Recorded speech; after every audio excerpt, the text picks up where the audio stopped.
Hello students, आज हम जानेंगे कि हाइड्रोलिक और न्यूमेटिक सिस्टम क्या होते हैं और यह कैसे काम करते हैं। इनमें कौन कौन से पार्ट होते हैं। हाइड्रोलिक मशीनों की सहायता से बहुत कम एफर्ट लगाकर बहुत अधिक कार्य किया जा सकता है। मतलब इसके द्वारा हमें मैकेनिकल एडवांटेज मिलता है। जैसा कि आप चित्र में देख सकते हैं, ये एक हाइड्रोलिक मशीन है। अक्सर लोग इसे जेसीबी बोलते हैं, पर इसका सही नाम क्या है इसके बारे में मैं आपको इस वीडियो में बताऊंगा। तो मेरे साथ इस वीडियो में अंत तक बने रहें। Hydraulic system, A system in which power is transmitted by non compressible fluid is called hydraulic system. मतलब ऐसा सिस्टम जिसमें नॉन कंप्रेसिबल फ्लूइड यानी असंपीड्य द्रव का इस्तेमाल करके पावर को ट्रांसमिट किया जाता है, हाइड्रोलिक सिस्टम कहलाता है। Pneumatic system, a system in which power is transmitted by compressed air is called pneumatic system। मतलब न्यूमेटिक सिस्टम में कंप्रेस्ड एयर यानी संपीड़ित हवा का इस्तेमाल किया जाता है। जहां हम हाइड्रोलिक सिस्टम में नॉन कंप्रेसिबल फ्लूइड का इस्तेमाल कर रहे थे, वहीं न्यूमेटिक सिस्टम में कंप्रेस्ड एयर का इस्तेमाल किया जाता है। Pascal law. जब हम हाइड्रोलिक या न्यूमेटिक सिस्टम के बारे में पढ़ते हैं तो हमें पास्कल का नियम पता होना चाहिए। French scientist Blaise Pascal state that when pressure changes in a part of a fluid, liquid और gas in a close container, the fluid exert the same pressure in every part of containers wall. जैसा कि आप इस चित्र में देख सकते हैं, ये एक सिलेंडर है जिसमें एक पिस्टन लगा हुआ है। जब पिस्टन को सिलेंडर के अंदर धकाया जाता है तो सिलेंडर के अंदर के फ्लूइड पर दबाव बढ़ता है। क्योंकि फ्लूइड को निकलने का कोई रास्ता नहीं है, इसलिए ये सिलेंडर की दीवार पर दबाव लगाता है। यह दबाव सिलेंडर की दीवार के प्रत्येक एकांक क्षेत्रफल पर समान होता है। मतलब सिलेंडर की दीवार पर हर पॉइंट पर प्रेशर समान रहेगा। जैसा मैंने यहाँ प्रेशर को पी से दिखाया हूँ, यही पास्कल का नियम है। जबकि यदि कोई फ्लूइड ओपन कंटेनर में भरा होता है, जैसे पानी की टंकी में भरा पानी, तब यह पानी तली पर अधिक और ऊपरी सिरे पर कम दबाव लगाता है। जबकि क्लोज कंटेनर में यह दबाव हर जगह बराबर होता है। हालांकि क्लोज कंटेनर में ग्रेविटेशनल फोर्स का भी प्रभाव पड़ता है, लेकिन इसे नगण्य माना जा सकता है। जैसा हम जानते हैं, बल बराबर दाब गुणित क्षेत्रफल यानी force equal to pressure into area होता है। तब pressure equal to force upon area होगा। क्योंकि कंटेनर या सिस्टम क्लोज है, जैसा कि आप नीचे देख सकते हैं, अतः पास्कल के नियम अनुसार क्लोज कंटेनर में प्रेशर हर जगह बराबर होगा। इसलिए P1 equal to P2 equal to P3 होगा। जैसा कि आप चित्र में देख सकते हैं, क्योंकि तीनों पिस्टन का एरिया अलग अलग है, अतः तीनों पिस्टन पर फोर्स भी अलग अलग लगेगा। इस प्रकार हम P1, P2, P3 के मान F1 अपान A1, F2 अपान A2, F3 अपान A3 रखेंगे। इस इक्वेशन से हम कैलकुलेट कर सकते हैं कि किस सिलेंडर पर कितना कार्य मिलेगा। जैसा आप इस चित्र में देख सकते हैं, यह एक हाइड्रोलिक जैक है। इससे हम पास्कल के नियम को और अच्छे से समझ सकते हैं। इसमें दो सिलेंडर होते हैं, एक कम डायमीटर का जिससे लीवर के द्वारा दबाव या फोर्स लगाया जाता है, और दूसरा अधिक डायमीटर वाला जिस पर लोड उठाते हैं। इसी हाइड्रोलिक जैक का डायग्राम राइट साइड में बना हुआ है। इसमें पहले पिस्टन का एरिया 10 स्क्वायर सेंटीमीटर और दूसरे पिस्टन का एरिया 60 स्क्वायर सेंटीमीटर दिया है। यदि पहले पिस्टन पर F1 फोर्स जो 20 न्यूटन का है लगाते हैं, तो F2 में कितना फोर्स जनरेट होगा। जैसा कि हम जानते हैं, पास्कल के नियम के अनुसार बंद कंटेनर में द्रव का दबाव हर जगह समान होगा, अतः P1 इक्वल टू P2 होगा। अब P1 और P2 के मान क्रमशः F1 अपान A1, F2 अपान A2 रखेंगे। जब हम F1 का मान 20 न्यूटन, A1 का मान 10 स्क्वायर सेंटीमीटर, A2 का मान 60 स्क्वायर सेंटीमीटर रखते हैं तो F2 का मान 120 न्यूटन आता है। अतः इससे पता लगता है कि इस हाइड्रोलिक जैक में यदि किसी व्यक्ति के द्वारा लीवर पर 20 न्यूटन का फोर्स लगाया जाता है तो इसके द्वारा 120 न्यूटन की वजन की किसी वस्तु को उठाया जा सकता है। मतलब हमें यहाँ 20:120 यानी 1:6 का मैकेनिकल एडवांटेज मिलता है। अब हम हाइड्रोलिक और न्यूमेटिक सिस्टम में उपयोग होने वाली कुछ डिवाइसेस के बारे में पढ़ लेते हैं। न्यूमेटिक सिस्टम की एक डिवाइस जिसे FRL कहते हैं, इसका full form filter, regulator, lubricator है। It is a pneumatic device which combines filter, pressure regulator and lubricator into one component। मतलब इसमें फिल्टर, रेगुलेटर, लुब्रिकेटर तीनों को एक ही डिवाइस में लगाया जाता है। इसे एयर सर्विस यूनिट भी कहते हैं। चित्र में ये एक FRL है, इसे कंप्रेसर के बाद लगाया जाता है। क्योंकि धूल, नमी आदि के कारण न्यूमेटिक सिस्टम में लगे कंपोनेंट खराब हो सकते हैं, इसलिए हवा को फिल्टर करना आवश्यक होता है। इसके लिए फ़िल्टर को लगाया जाता है। इसके फ़िल्टर में 3 फ़िल्टर होते हैं। पहला जनरल फ़िल्टर, इसके द्वारा कंप्रेस्ड एयर से डस्ट यानी धूल के कणों को निकाल दिया जाता है। दूसरा कोलाइजिंग फ़िल्टर, ये ऑयल रिमूवर फ़िल्टर कहलाता है। इसके द्वारा तेल के कंटेंट्स को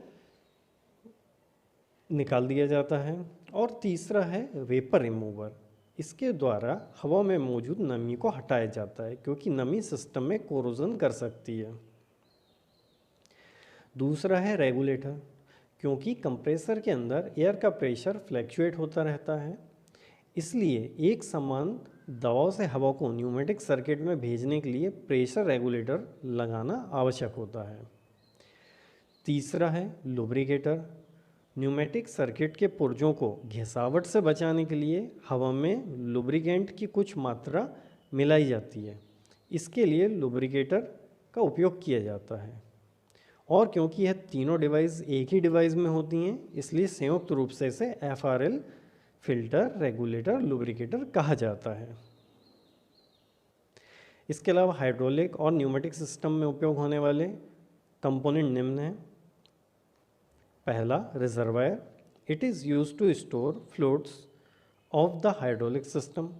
मतलब हाइड्रोलिक सिस्टम में जो फ्लूइड उपयोग होता है उसको रखने के लिए रिजर्वायर का उपयोग किया जाता है।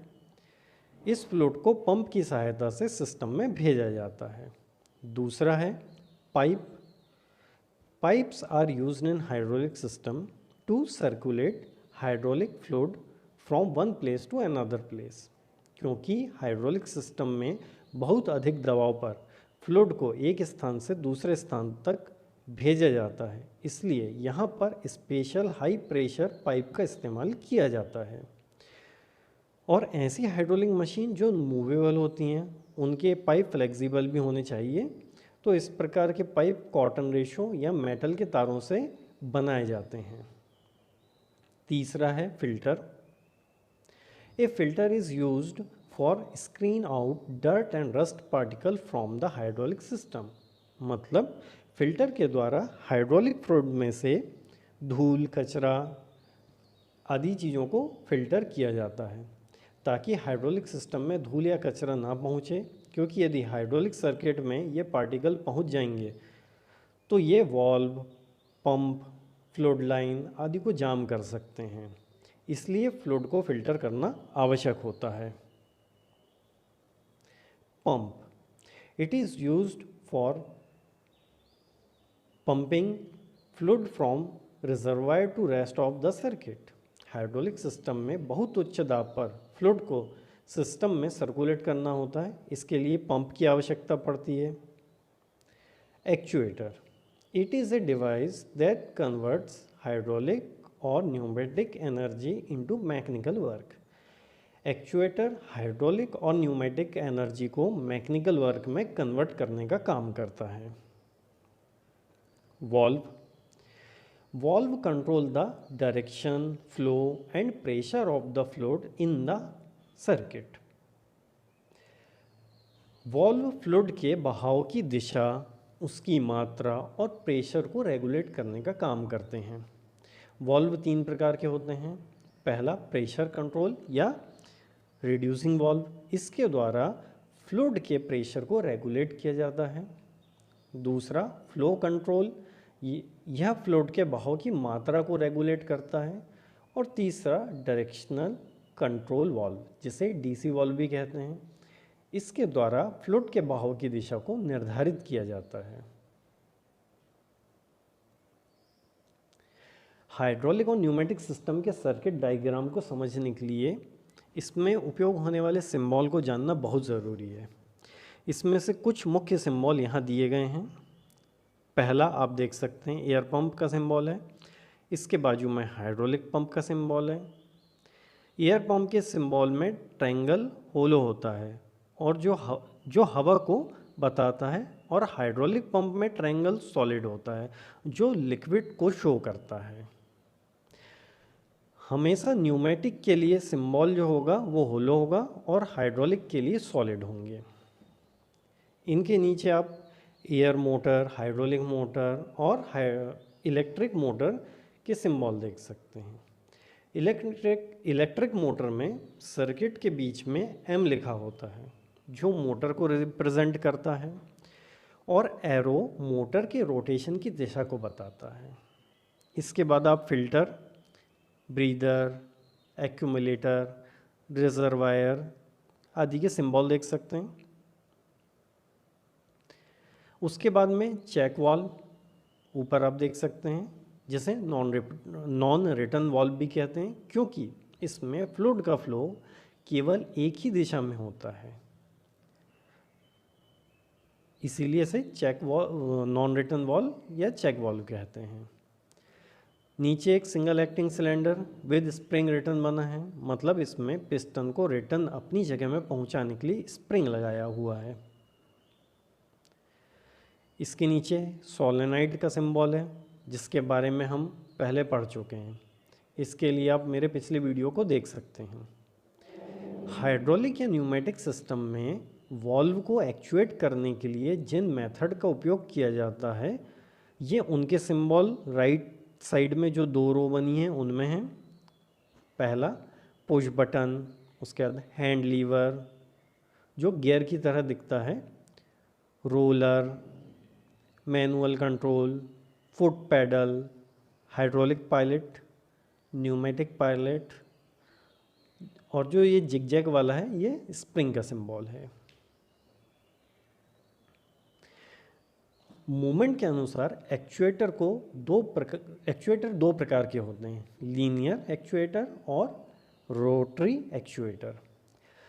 लीनियर एक्चुएटर में पहला है सिंगल एक्टिंग सिलेंडर। इसमें जब फ्लूइड का प्रेशर पिस्टन के लेफ़्ट साइड में बढ़ाया जाता है तो पिस्टन राइट साइड में स्लाइड करेगा, और स्प्रिंग आदि का फोर्स लगने के कारण पिस्टन फिर से लेफ़्ट साइड में सरक जाएगा।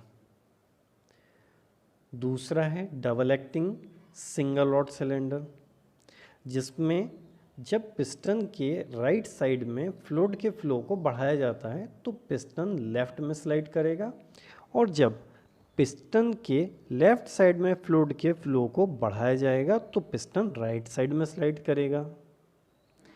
तीसरा है double acting double rod cylinder. यह भी पिछले सिलेंडर की तरह ही है, बस इसमें दोनों साइड 2 रॉड लगी हुई होती हैं। फिर रोटरी एक्चुएटर, जिसमें रैक और पिनियन मैकेनिज्म आती है, और इसके बाद आता है वैन एक्चुएटर।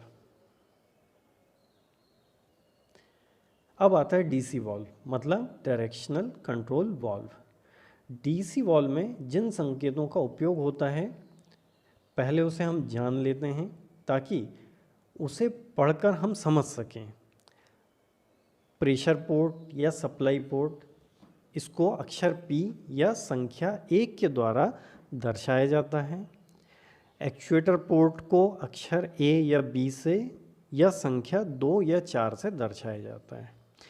टैंक या रिजर्वायर को T या R से या संख्या 3 से दर्शाया जाता है, और इसी प्रकार से और भी संकेत आपको इसमें मिलेंगे। आप देख सकते हैं यह एक डीसी वॉल्व है। इसके सिंबल में टी जैसे जो सिंबल बने हैं वो सिंगल पोर्ट को, और जो एरो बने हैं वो 2 पोर्ट को, एक इनलेट और दूसरा एग्जॉस्ट पोर्ट को दर्शाता है।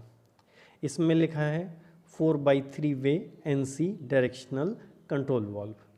इसमें पहला लेटर पोर्ट की संख्या को बताता है, जैसा यहाँ 4 लिखा है।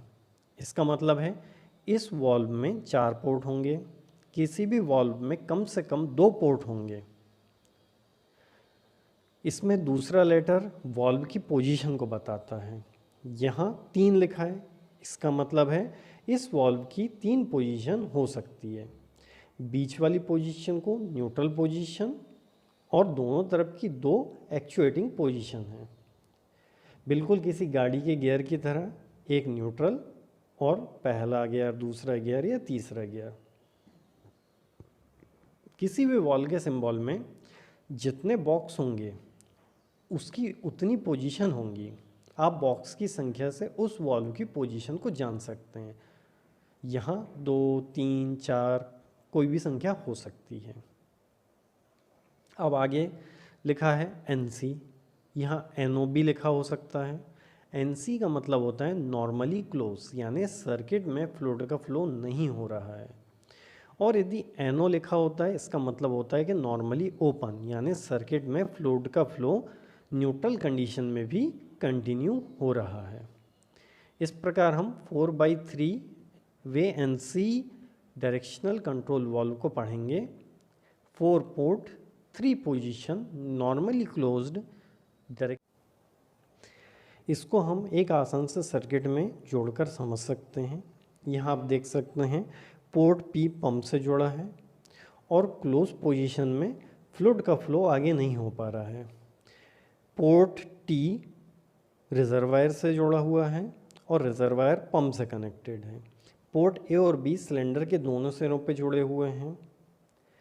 जब वाल्व को एक्चुएट किया जाता है इस तरीके से, तो P का संबंध A से, B का संबंध T से हो जाता है, जिसके कारण P से A वाल्व की तरफ फ्लूइड का फ्लो होता है, जिसके कारण पिस्टन में जो सिलेंडर लगा हुआ है वो लेफ़्ट से राइट की तरफ स्लाइड हो जाता है। जब हम इसमें से एक्चुएटर को हटाते हैं, न्यूट्रल पोजीशन में लाते हैं, अपनी पुरानी पोजीशन में आ जाता है, तो ये जो पिस्टन है अपनी पूर्व अवस्था में बना रहता है। जबकि जैसे ही हम उसे दूसरी साइड में स्लाइड करते हैं तो क्या होता है, P का कनेक्शन A से हो जाता है, P का कनेक्शन B से हो जाता है और A का कनेक्शन T से, टैंक से हो जाता है। इस कंडीशन में फ्लूइड का फ्लो B की तरफ बढ़ जाता है, जिसके कारण सिलेंडर में लगा पिस्टन राइट से लेफ़्ट की तरफ स्लाइड हो जाता है। जब हम एक्चुएटर को वापस न्यूट्रल पोजीशन में लाते हैं तो यह अपने बीच की पोजीशन में आ जाता है। इस प्रकार से ये हमने वाल्व की वर्किंग पढ़ ली है कि वाल्व किस तरीके से काम करेगा। अब हम आते हैं इन सिंबलों पे। इन सभी सिंबल में आप देख सकते हैं 2 बॉक्स बने हैं। इसका मतलब है ये सभी 2 पोजीशन वॉल्व हैं।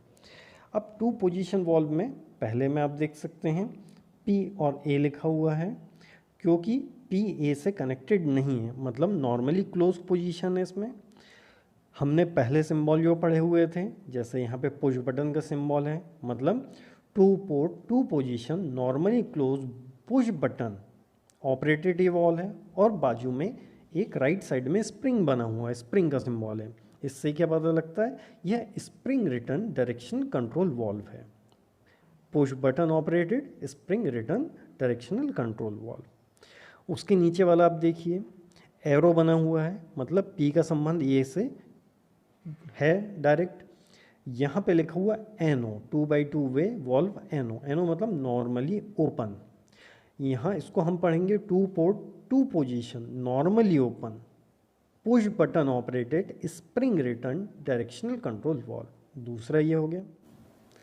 तीसरे में आप देख सकते हैं यहाँ पे क्योंकि 3 वाल्व बने हुए हैं और 2 बॉक्सेस हैं, 2 बॉक्स मतलब 2 पोजीशन और 3 वाल्व का मतलब है 3 वाल्व्स, मतलब एक एरो 2 वाल्व को और एक वाल्व को प्रदर्शित करते हैं, ऐसे 3 हो गए। 3/2 वे वाल्व NC होना चाहिए, नॉर्मली क्लोज, NO गलत लिखा गया है। इसको हम पढ़ेंगे 3 port 2 position normally close hand lever operated, यहाँ पे हैंड लीवर का सिंबल बना हुआ है, spring return directional control valve. ठीक, चौथा आप देख सकते हैं इसमें 4 पोर्ट बने हुए हैं, 2 एरो मतलब 4 port. 4 port 2 position normally open foot pedal operated spring return directional control valve है ये। पांचवा आप देख सकते हैं इसमें 5 वाल्व हैं और 2 पोजीशंस हैं, तो 5 port 2 position normally open actuated bye double hydraulic. आप इसमें देख रहे हैं कि 2 हाइड्रोलिक के सिंबल बने हुए हैं, double hydraulic pilot directional control valve है ये। इसके बाद छठवें में आप देख सकते हैं हाइड्रोलिक के साथ में सोलेनॉइड भी लगा हुआ है, तो हम इसको क्या पढ़ेंगे 3 पोर्ट 2 पोजीशन नॉर्मली ओपन, यह नॉर्मली ओपन वाल्व है, जैसा आप देख सकते हैं P का संबंध ऐसे हुआ है, normally open solenoid hydraulic pilot directional control valve. इन सभी सिंबल में आप देख सकते हैं 3 बॉक्स बने हैं, इसका मतलब है ये सभी 3 पोजीशन वाल्व हैं। इसमें आप पढ़ सकते हैं क्योंकि इसको 4/3 वे वाल्व है पहला वाला। ठीक, इसमें 4 वाल्व हैं और 3 पोजीशंस हैं। इसका जो सेंटर है, इनकी सेंटर की क्या पोजीशन हो सकती है, इसमें मैंने उसको बताया हुआ हूँ। जैसे सभी यदि वाल्व क्लोज हैं उस कंडीशन को बोलते हैं close centre, 4 port 3 position close centre. यदि चारों पोर्ट जो हैं वो यदि एक दूसरे से कनेक्टेड रहेंगे तो इसको बोलते हैं ओपन सेंटर। ठीक है, यदि पंप का संबंध T से मतलब टैंक से कंटिन्यू है और A और B पोर्ट बंद है, इसको बोलते हैं टेंडम कंडीशन या टेंडम सेंटर। यदि पंप का संबंध A और B वाल्व से दोनों से है लेकिन टैंक से नहीं है या रिजर्वायर से नहीं है, तो इसको बोलेंगे रीजनरेटिव सेंटर। जबकि यदि पंप का संबंध कटा हुआ है, ABT यानी टैंक से या रिजर्वायर से जुड़े हैं, जबकि प्रेशर जो है पंप के द्वारा नहीं आ रहा है इस वाल्व में, तो इसको बोलेंगे हम फ्लोट सेंटर। और जैसे कि मैंने ऊपर बताया था, ऊपर वाला फर्स्ट जो था उसमें 4 वाल्व थे, इसमें 5 वाल्व हैं, तो इसको हम बोलेंगे 5 port 3 position close centre valve. अब हम बात करते हैं इन हाइड्रोलिक मशीनों की। आपने इसे देखे ही होंगे, ये मशीनें हाइड्रोलिक सिस्टम पर काम करती हैं। इसे हम अक्सर JCB कह देते हैं। इस पहली मशीन में तो JCB लिखा हुआ है पर दूसरी मशीन में CAT लिखा है। एक्चुअली JCB और CAT कंपनियों के नाम हैं, ना कि इस मशीन का नाम है। JCB का फुल फॉर्म होता है जोसेफ सिरिल बैम्फोर्ड, जो इस कंपनी के फाउंडर के नाम पर है। इसे शॉर्टकट में JCB लिखा जाता है। यह एक इंग्लैंड की कंपनी है। और CAT का फुल फॉर्म है कैटरपिलर, जो अमेरिका कैलिफोर्निया की कंपनी है। ये दोनों कंपनियां ही हैवी मशीनरी बनाने का काम करती हैं। इन मशीनों को बैकहो लोडर्स कहा जाता है, तो उम्मीद है आगे आप इसे बैकहो लोडर कहेंगे। तो आज के लिए इस वीडियो में इतना ही। यदि आपने अभी तक मेरा चैनल सब्सक्राइब नहीं किए हैं तो इस चैनल को सब्सक्राइब कर लें, ताकि आपको मेरे वीडियो के नोटिफिकेशन तुरंत मिल सकें। और इसे अपने सभी मैकेनिकल ग्रुप के साथियों के साथ भी शेयर करें। तो आज के लिए इतना ही। नमस्कार।